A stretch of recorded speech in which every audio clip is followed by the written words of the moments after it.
श्री शिवाय नमस्तु। महाराज, दुनिया के लोग नहीं समझते कि शंकर पर जल चढ़ाने का क्या लाभ है।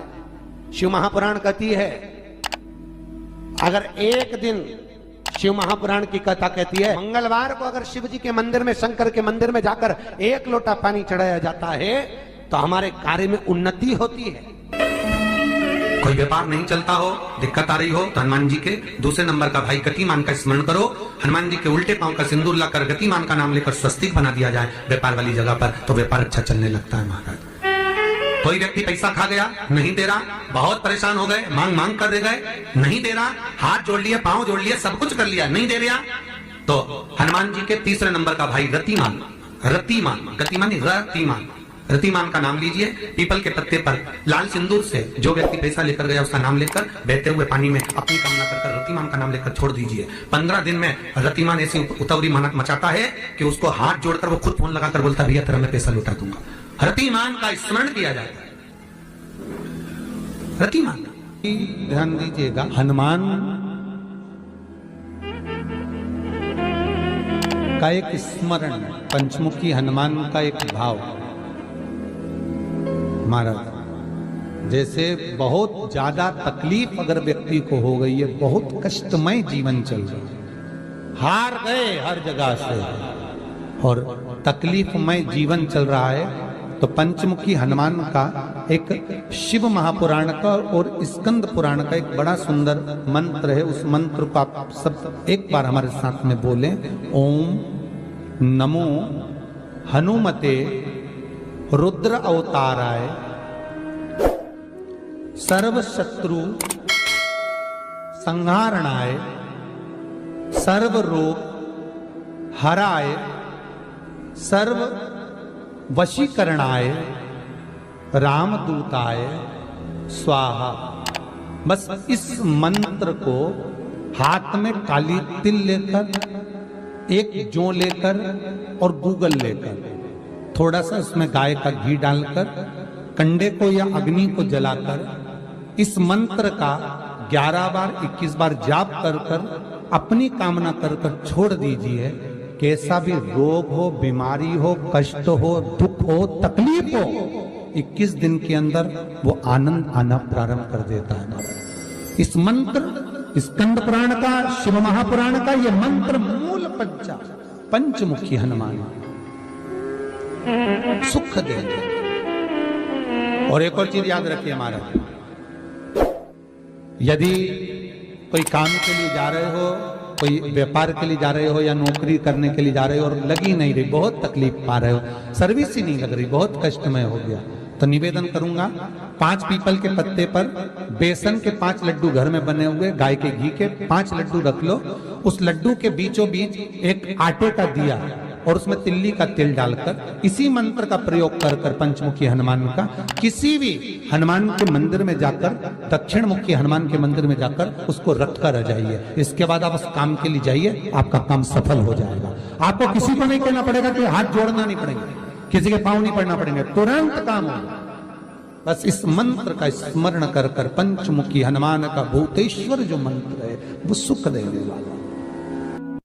पूरे घर में वास्तु के हिसाब से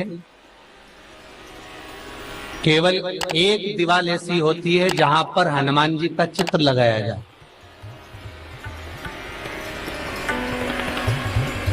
चाहे तुम पर्वत उठाने वाला चित्र लगाओ हनुमान जी का, चाहे बैठे हुए लगाओ, चाहे रामायण पढ़ने वाला लगाओ, चाहे लंका दहन करने वाला लगाओ, चाहे राम नाम जपने वाला लगाओ, चाहे लक्ष्मण को संजीवनी देने वाला लगाओ, चाहे मौन मुद्रा में लगा दो, चाहे स्तुति में लगा दो, चाहे भजन में लगा दो। हनुमान जी का कोई भी चित्र लगता है तो ना पूरब में लगेगा, ना पश्चिम में लगेगा, ना दक्षिण में लगेगा। हनुमान जी का अगर चित्र लगता है तो उत्तर की दीवार में दक्षिण को देखते हुए लगता है, केवल एक ही स्थान।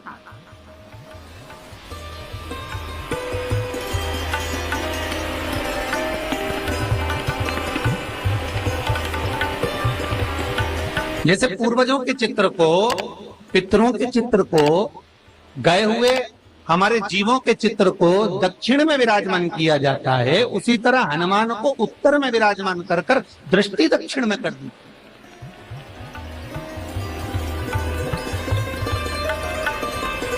घर में हनुमान जी के जितने फोटो होते हैं उसको केवल दक्षिण दिशा में लगा, वो उत्तर दिशा में लगा बिठाते थे, और दक्षिण की ओर उनकी दृष्टि होना चाहिए, दक्षिण की ओर उनका मुख होना चाहिए। क्यों? महाराज, अगर व्यक्ति के जीवन में कोई बीमारी आने वाली है, व्यक्ति के जीवन में कोई रोग आने वाला है, व्यक्ति के जीवन में अगर कोई कष्ट आने वाला है, व्यक्ति के जीवन में अगर कोई परेशानी आने वाली है, व्यक्ति के जीवन में कोई एक्सीडेंट का योग भी बनने वाला है, तो शास्त्र कहता है वो दिशा दक्षिण से ही बनता है।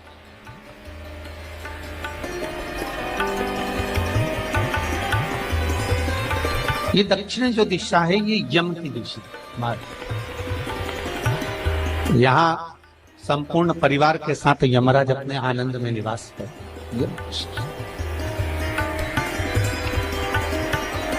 और जब हमारे घर में, हम ये नहीं कह रहे कि आप हनुमान जी का फोटो लगाओ, हम ये भी नहीं कह रहे, आपके घर में हो और आपने अगर विराजमान कर रखा है किसी दिशा में, तो हमारा तो निवेदन रहेगा, अभी तक आपने अगर जैसा रखा, पर एक बार दिशा बदल कर देखना कि रोग, बीमारी, कष्ट, दुख, तकलीफ में आपको लाभ मिला कि ना। हनुमान जी ने केवल दक्षिण दिशा की ओर अगर मुख कर हमने विराजमान कर दिया, फोटो ही विराजित किया। हम ये नहीं कहेंगे आपसे कि आप बाजार से फोटो खरीद के लाओ फिर लगाओ, नहीं, आपके घर में हो तो आप लगा दें, आपके घर में हो तो विराजमान।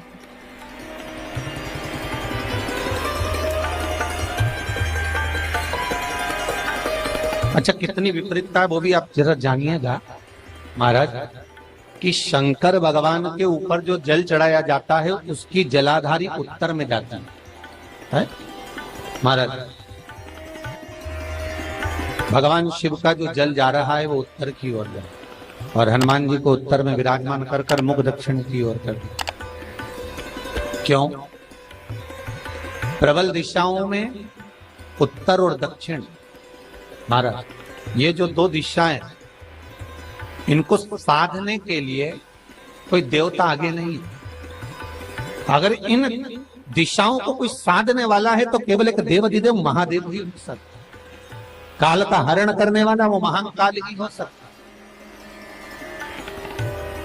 शंकर का ही एक अवतार है हनुमान जी महाराज, रुद्र अवतार महाराज। हनुमान जी से कहा तुम दक्षिण की ओर दिशा पर संभालिए, शिव जी कहते हैं मेरा जल जब उत्तर की ओर जाएगा तो इस दिशा को मैं संभालू, चिंता ना करिए।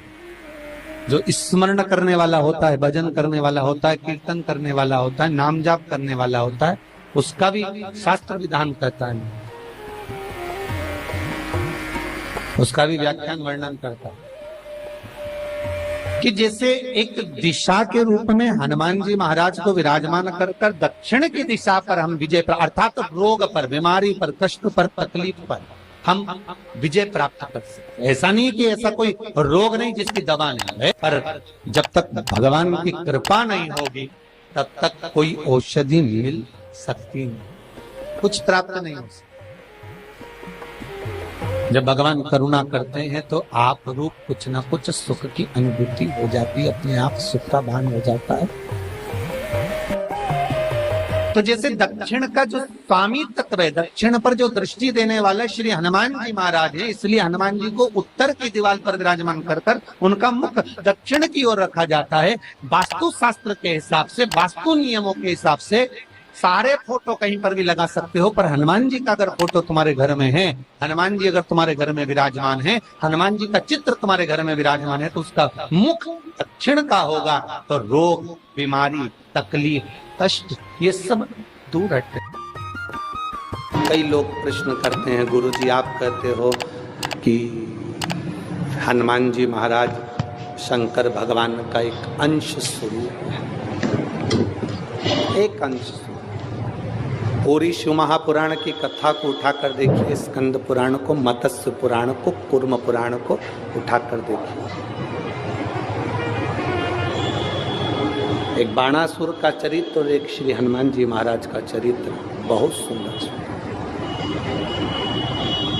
शिव का एक अंश माता अंजना के तप साधना से शिव की प्रागट्यता और शंकर भगवान की प्रागट्यता से शंकर का स्वरूप प्रकट हुआ। इसीलिए तो कहते हैं शंकर सुमन केसरी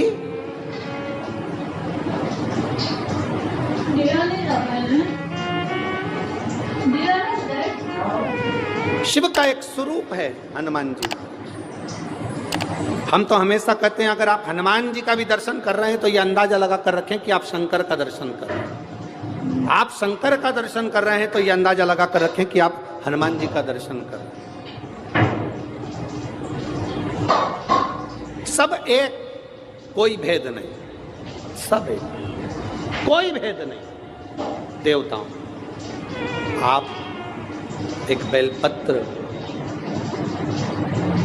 जैसे आप एक बेलपत्र कि ये दो जो पत्तियां होती हैं, जरा ध्यान देंगे, ये दो जो पत्ती नीचे की रहती है बेलपत्र, आगे का भाग एक बेलपत्र और नीचे की जो ये दो पत्तियां होती हैं, इन दो पत्तियों के ऊपर एक एक शमी पत्र। ये दो जो पत्तियां हैं, इन पत्तियों के ऊपर एक एक शमी पत्र और लाल चंदन ये रखकर कितना भी रोगीला व्यक्ति हो, रोग से ग्रसित व्यक्ति हो, जिंदगी में कितना ही दुख पड़ रहा हो, बेलपत्र की ये दोनों पत्ती जिसके ऊपर शमी पत्र रखकर, लाल चंदन रखकर श्री हनुमान जी महाराज और हनुमान जी महाराज के तीसरे नंबर के भाई श्री गतिमान जी। हनुमान जी कितने भाई हैं? 6। उसमें हनुमान, रतिमान, प्रतिमान, मतिमान, गतिमान, तो जो नीचे के क्रम में आते हैं श्री गतिमान जी, उन गतिमान जी और हनुमान जी का नाम लेकर जो शिवलिंग के ऊपर समर्पित कर देता है, रोग का निवारण होता ही है, रोग मुक्ति होती है। मंगल का प्रदोष निकाल कर रख लो कि मंगल का प्रदोष इस दिन पड़ रहा है, मंगल की त्रयोदशी तिथि पड़ रही है, प्रदोष व्रत मंगलवार का पड़ रहा है।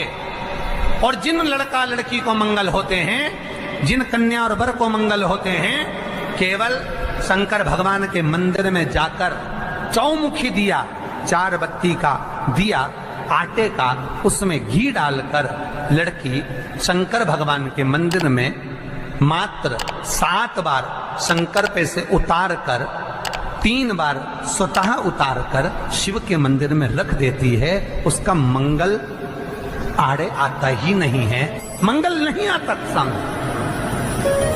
मंगल प्रदोष व्रत का इतना महत्व है महाराज। जब